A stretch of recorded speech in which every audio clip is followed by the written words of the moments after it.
他既不放照片，又同时在说这个圈子什么所谓的这个圈子没有真爱，但是实际上他们自己都没有真正的对自己的身份有过认同，好像就是想就坐在这里，然后等着一个对象从天而降。在中国的4线城市或者5线城市生活的那些同志朋友，他们的生活状态是怎么样的？今天我采访的嘉宾易红，原来呢曾经在杭州工作，前几年他回到家乡湖南娄底，他把自己的家装修成了一个像同志中心的一个地方，然后经常在自己的家里面举办活动，去服务于当地的社群。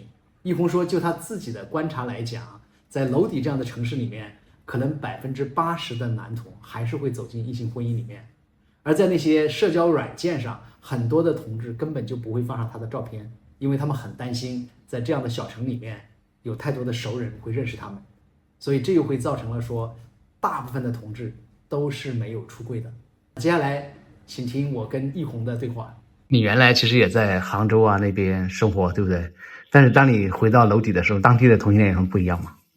当地的同性恋都在打麻将、约炮、打麻将、约炮。哦，这样子啊。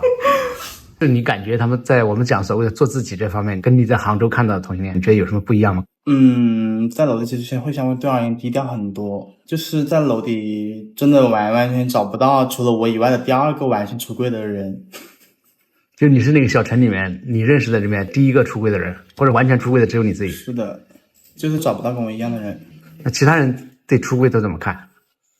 有些人出柜他们就会觉得是一种伤害父母的事情，就是觉得可能父母把他们拉扯到这么大，他们就不应该去伤害父母吧，就是对不起父母。你平时交友的时候，你遇到人都是没有出柜的？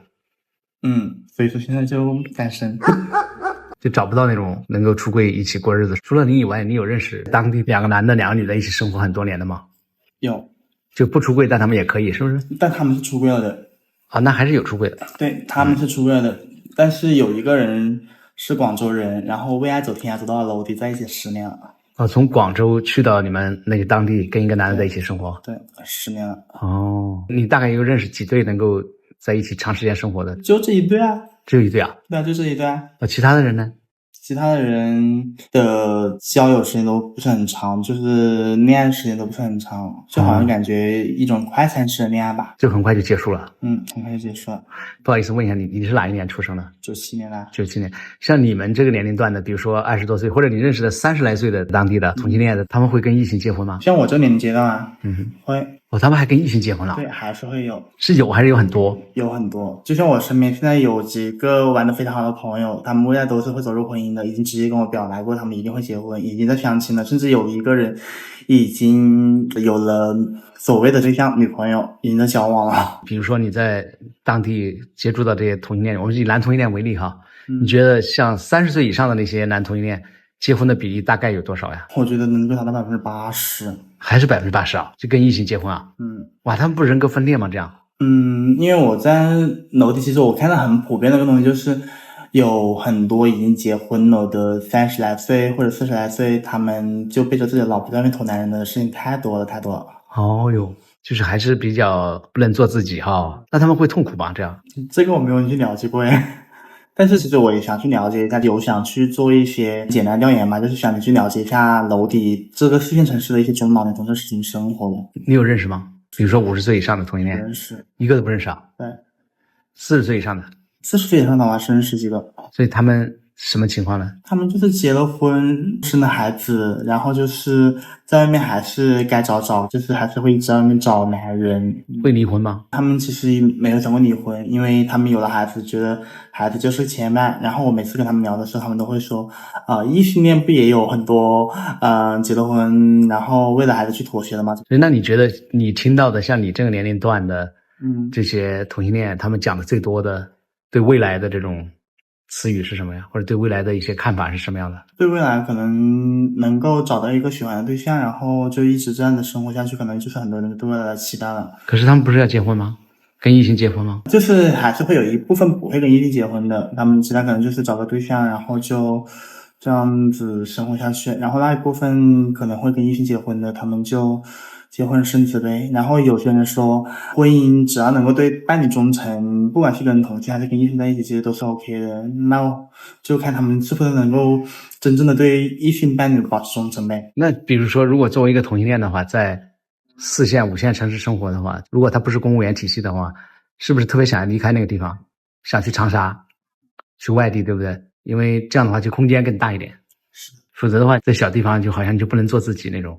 比如说你回家以后，你感受到压力大吗？回家以后，我觉得压力还好，就是可能早期会有压力。是我刚回去的时候，我就又想离开了的。但是后来待久了以后，我就觉得，哎，还蛮适合养老的，就待着吧。比如说那个租金，你现在租个房子要多少钱一个月？只700块一个月，而且我在楼底的收入也不是特别的低吧，所以说我会觉得在楼底生活还蛮好的。租金700块钱就可以，有2房1厅还是1房1厅？对，2房1厅。2房1厅只要700。对，就是你上次去过的地方。那还挺划算哈。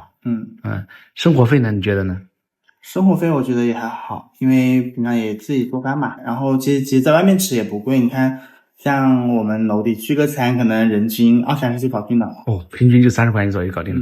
那还很好。女同性恋呢？你能看得到多吗？多，但是看不到出来。就楼底的女同性好像有点像独居动物，然后男同性像群居动物，就是两者就融不到一起。